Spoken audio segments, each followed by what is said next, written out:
back. Thank you for listening. It's been 60. It's Bill. It's Dave. And we are talking 2020 NFL Draft prospects from the Big Ten. Just rattled off the top three, and Chase Young, D-end edge rusher from Ohio State, Jeff Okudah, cornerback Ohio State, Tristan Wirfs, offensive lineman tackle from Iowa. So now we will move on and see if we can get through another 4 or 5, hopefully, on this one. And the next guy listed in the Big Ten is a gentleman from Glen Carbon, Illinois, a junior from Iowa University, the University of Iowa, Hawkeyes. Defensive end edge rusher A.J. Epineza, 6'5", 275, 34.5-inch arms, 10 1/8-inch hands. Really, I guess maybe hurt his draft stock with the combine as he ran just over 5 seconds. In the 40, only put 17 up on the bench and did a 4.46 on the 20-yard shuttle. Now, what I will tell you is this. We followed, we follow a lot of college football, and this is a guy I think we followed pretty heavily. Yep. In terms of defensive end edge rushers in this class, it's Chase Young. And we talked about the edge DN not being that deep. Yep. Because it's Chase Young. And then there's a fall-off. There's not a couple guys in that. It's Chase Young, and then there's a fall-off. And then you get to a guy like Epineza, who, between him and maybe your Clavon Chason, who's being looked at as an edge, might go next at that position. Yep. I'll tell you this. Again, played in the Big Ten, where it's all about the trenches. Some really good running backs coming out this year in that conference. You're talking about a mammoth of a man, very strong, and it's one of the reasons I concern myself with how much the combine is weighed, because though he didn't perform well there, I think this is a guy that could – he's not Chase Young, and I don't expect him to be, but solid he is. And I think he could step on the field right away and contribute. Especially if if it's a team that has maybe another edge rusher or somebody in that front seven that really garners a lot of attention, like the Bears have Khalil Mack, whereas he's not the focal point, and he can work his way into feeling out the NFL at his position. Yep. This is a guy I think could end up having a really good career. I don't think he's flashy. I don't think he's not a speed guy. But his power can disrupt tremendously. Yeah, kind of here's how I see it. Like, if you remember, going into the beginning of last year, and probably through the first 3 or 4 games, this guy was kind of really right there with Chase Young in the discussion about, these are the two edge rushers. Yep. And he was getting a lot of publicity. And his season was decent. I think later in the year, probably didn't see as much out of him as you'd like.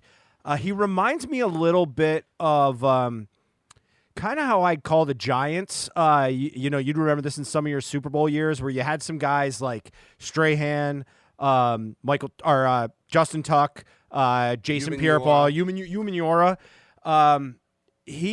You mentioned it. He doesn't have a lot. He's not flashy, but remember something. This is a guy that's come in and could play the 4-3 or play the 3-4. I think he'd almost be fit more in the 4-3, but he can do both. So there's some versatility there. His draft stock seems to have fallen, but I think he's the kind of guy that could end up being a value pick I'm glad you if said. he goes later, in the first round. But you can get a value pick in the first round. Yeah. This guy, like you mentioned, he's going to be the guy that's going to bull rush you. One of the things about the Giants line is they were pretty athletic, but they were big boys. Those lines. I remember the team going 8-8, and I said, just watch. They're gonna play in the playoffs, and I've told you this a million times. How do you beat a Tom Brady, a Drew Brees? You got to rush 4 guys and get to the quarterback, and you usually do that with some size. And some of these kind of guys, I could see him like that. He's got to develop more technique. And be able to have some moves, particularly, because you said he's not the speed rush guy, but he's got to develop some hand fighting that allows him to push off the edge quickly and get a better step. I think the tools are there to do that with this guy. I think he just needs some more coaching. I think he could turn out to be a very, very solid defensive end. I mean, again, we gushed over Chase Young.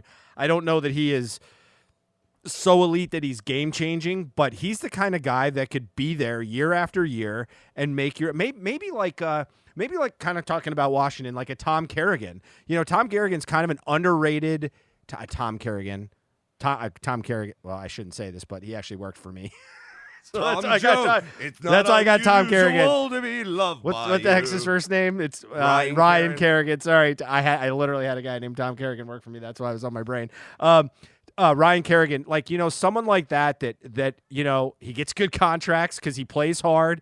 He gets to the quarterback, is very consistent in the way he plays. I could see AJ Epineza kind of turning into one of those types of players, and I think they're a little down on him more than they should be. I think this guy's better than what current drafts are giving him, and I wouldn't be shocked to see an NFL team take him a little earlier than expected because there is some tape and there is something to work with on this kid. And due to our current conditions with this quarantine and not being able to have, you know, the typical pro days and so on and so forth, that leads scouts and teams to look at tape, and that in and of itself may get him there. You know, honestly, he could drop out of the first round if people are that concerned with what they saw at the combine. I think he's definitely worth a first round pick, but if he does and slips to the second, that's a guy that will go early in the second. A couple things I thought were interesting to note. He is a legacy player at Iowa. His father also played there. He was a 3-time high school All-American and first-team All-State pick in football, wearing the number 99 to emulate J.J. Watt. That is a tall order to fall behind, but he wanted to do it. In high school, he scored over 1,000 points as a basketball player. He won back-to-back discus throw titles in track and field.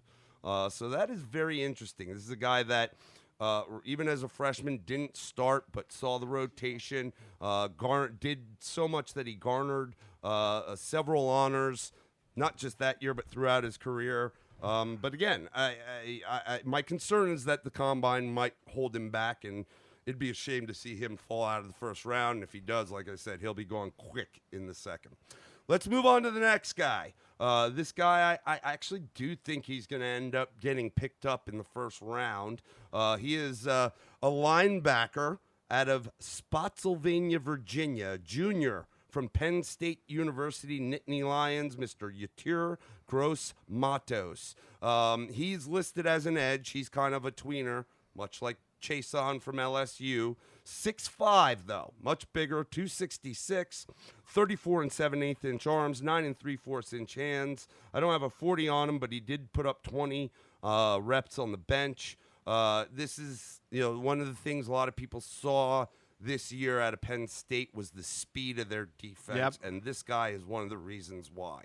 He was all over the field, can play sideline to sideline when he was in there at linebacker, rushes the passer well, uses his power well, but he's got athletic speed skills for the size of this guy that he can make some great plays. Yep. So again, it's more of a positional fit for a team in my mind, but if they want that guy that can be that tweener, maybe put him up on the line, maybe drop him back at outside linebacker and bring him up a little bit. But they need a guy with speed. This is the guy. And of all the linebackers outside of the top 1, 2, 3, this guy has probably got it in terms of the speed, and, you know, his tackling ability on top of that is pretty damn good. Yeah, I mean, really, if you look at him, I mean, he should be easily a 4-3 defensive end. I mean, he is about the same measurables as Chase Young. But, and what I saw of him, he's very athletic. Like, he doesn't look as big as he really is in a way. He just, it's just the way he's is big. He doesn't look it. He needs, what I'd like to see more out of his game is on the power side. He's very fluid, like kind of has a body type. I'll throw out a blast from the past of like Adewale Agunleye. Remember that guy played for the Dolphins, did play for the Bears for a little bit, but he was I think he's more athletic than him, but he's kind of got that build where he looks a little bit more like a well put together tight end than he looks like a defensive end. That was the one part when I watched his game, and I watched him a lot. You remember, I was a big fan of Penn State this year. I liked what their defense was doing. I thought they had some real talent, and he stood out to me. But here's the thing at the NFL is like, you've got to have technique and you've got to be able to have counter moves. So he's got to turn that athleticism into something more. And I think he needs to get better with his moves. He needs to be able to become more powerful, but he's kind of, I don't want to call him lanky, but he kind of looks a little thinner in areas than you probably would see at a 4-3 power defensive end. Like if he can put some weight on and develop some of those moves, like he could be crazy good. Like I just think he's raw. He's a little bit raw. Yeah, I but agree. But raw for a late first round, early second round talent. He's junior, not super raw. He's a true junior. So this is a guy that right out the gates, I think there was an injury his freshman year, and he came in as the reserve and ended up suiting up for all 13 games. Yep. But then you fast forward to this past year, the guy was first team all conference. He had 15 tackles for loss, and he had 40 overall tackles, 9.5 sacks. Again, he doesn't look 6'5". What did I say? 266. Yeah. Because he's fast, and that was kind of the stigma of that defense at Penn State was the speed they had, and he was a big part of that.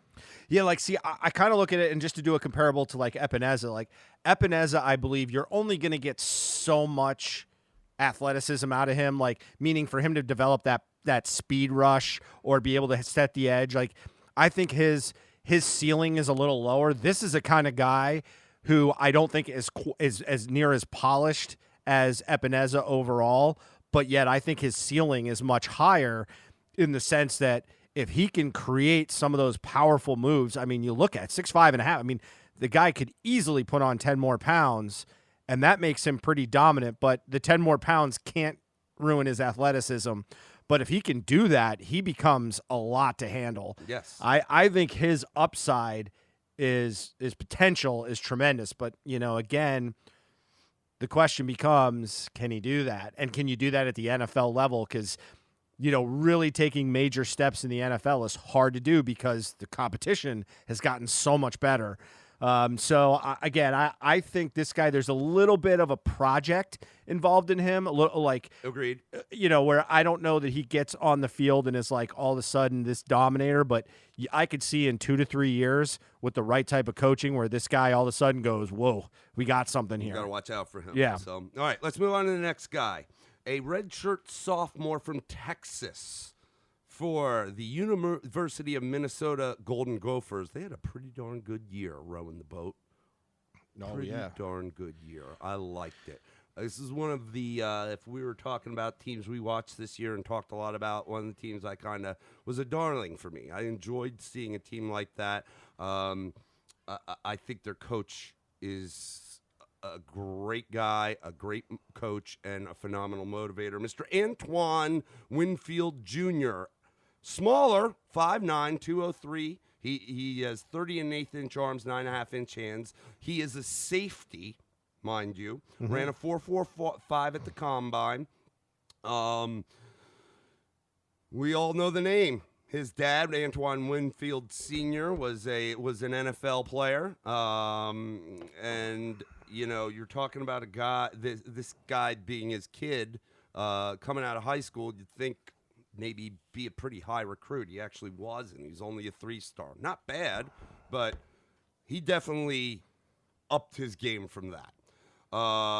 He stepped in and played safety for him as a true freshman all the way through his red shirt sophomore year. Obviously, he had a red shirt season, but this guy, I got to be honest, I am very, very. I could see this guy being a safety in the league for a long time, not just because of the pedigree, but he, this past year, he was healthy all year. He was an AP All-American.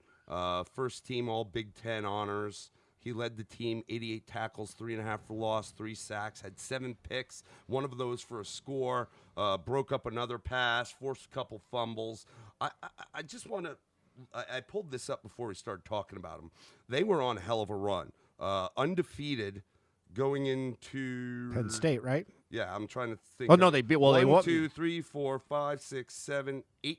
They were 8-0 when they had Penn State, who I think was also undefeated. They were number 4 at the time. They were actually ranked ahead of them. Came to Minnesota to play a game. Yep. And everybody's like, because of the competition they had played prior to this, they weren't getting the love. They thought this was the game that you were going to see what happened. This guy, absolutely, not only the whole team had a great game. Their quarterback, their receivers, but defensively they were good. But this kid was the star of the defense that day. He had 2 picks in that game, and they were good ones. If you watch, I mean, he was just tracking. So a guy that steps his game up, I'm sure the whole team and I'm sure the coach put it, instilled it. They don't think we're that good. This team's going to come in our house and run over us. Okay, and this guy showed that I'm sure that happened, and he played like with his hair on fire in that game. Yep, was everywhere. Okay, and and they went on to win that game. Unfortunately, they go on and lose a game the following week to Iowa, still get themselves, in position to go to the Big Ten championship, but fall short losing their last game to Wisconsin, giving them the nod. Still, great season. I think this guy is a very interesting player. I don't know if he'll come in and see the field right away, but I could see him slowly but surely, whether it be as a starter or as a backup, earning a starting job. I think this guy could have a long career. I really do. Well, here's the thing. I go back and I look at like some of the more talented safeties. And you see some level of athleticism and stuff, and you see things in them. But then you look at guys that had long careers at safety, and you can find a ton of guys that do well at safety that have 2 attributes. And that is they understand the game. Cerebrally, they're there. And then the other piece is not afraid to stick their nose in it. This guy's got both. Yeah. And these are guys, like I think of guys, I can go through a whole host of safeties that you look at and you go, not terribly athletic. I know right now we talk about spreading everybody out there. Yeah, it doesn't have the size, but yet they understand the game, because if you really think about it, they are the true quarterback of the defense. They see the whole field all game. And I like that he's interchangeable, but he's got enough of a disposition. He's not afraid to stick his nose in there. Kind of like I remember, and hopefully he stays a little more healthy, like a Bob Sanders. Remember how undersized he was at safety? Oh, yeah. But that guy, Sanders. But he stuck his nose in everything. Yeah. And then you just look at the fact, That's great comp. You talk about the pedigree. I said I kind of feel 2 different ways. Like when I watch a lot of guys that have fathers that play in the NFL, there's those that are like really, you can tell, liked the game, like growing up with their dad in the game, as opposed to growing up that I'm just lucky I have a famous dad. This is a guy you could tell likes the game. Like he understands it. He sees things, takes good angles. He knows he's got to tackle well. He's not athletically superior to a lot of guys, but I've seen a lot of safeties make a lot of hay in the NFL who don't do that because they understand the game, so they shorten the distance to where they need to be by being smart, but then also just a little bit of nastiness. You got to be willing to get a little dirty in that role, because the most athletic safeties that don't do that are playing high coverage. They're playing the free safety. They're playing a deep safety. This guy, he can do both. Yep. And so that's impressive. One of the things you often say, mixed in with that, player that's got the pedigree, got the parents that have played. Yeah. It could go one of 2 ways. They could be gritty and learn and like it and smart, or they could just, maybe they're high. They got a lot of accolades and they are athletically gifted, and because they're the son of said former NFL player, they could be not humble, think they are all that in a bag of chips, and it just doesn't translate in terms of a competitor. This is a kid that he he is that pedigree kid. But again, I said at the gate, he was a 3-star. Yeah. Oh, I'll give you. He was a 3-star. So he had to. He wasn't given the accolades, even though he was the son of a former NFL All-Pro corner. He had to earn what he got.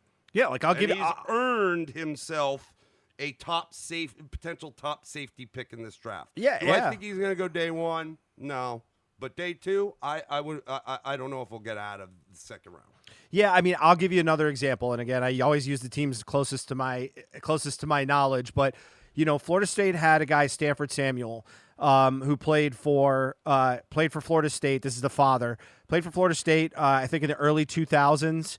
Was kind of undersized, about 5'10", wasn't horribly athletic, but he was a corner that would stick his nose in there and he would get a little bit dirty and was a decent corner for Florida State, and carved out like 3-4 years in the NFL. I think he went to Denver, if I remember correctly. Was okay. But then he got his son in here, who now his son is the prototypical size, was a high-level recruit. So, one of those kids, 6'1", 6'2", pushing 200 pounds. Had all these accolades coming out of school, and he, I think, made a mistake and came out this year as a cornerback, and he's probably going to be lucky to get drafted, and he never really lived up to the billing. Stanford Samuel. Oh, yeah, Stanford Samuel, yep. Yeah, so like he's this guy's kind of the opposite. Like his father was probably more athletically gifted, obviously was talented, played for Minnesota for a while. I remember him quite well, unfortunately.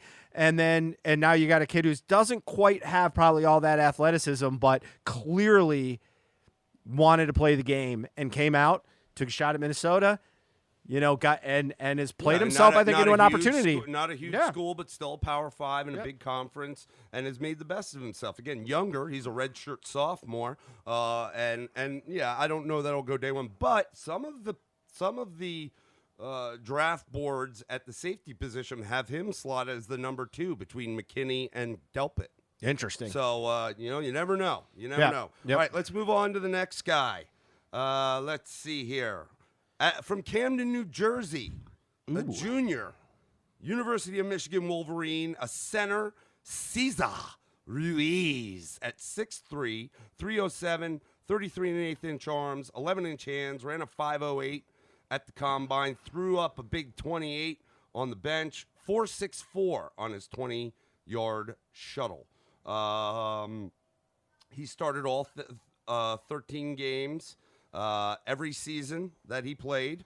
He was, he's one of the top centers in this draft. Just really, he's thought of as one of the top 3 interior linemen in the entire draft. With him, Cushenberry. I've seen what's the kid's name from Wisconsin? Starts with a B, but Badeas, I think. There's Tyler Biadasz, yeah. But he is one of the top ones. I mean, like between him and Cushenberry, I've seen him listed before Cushenberry.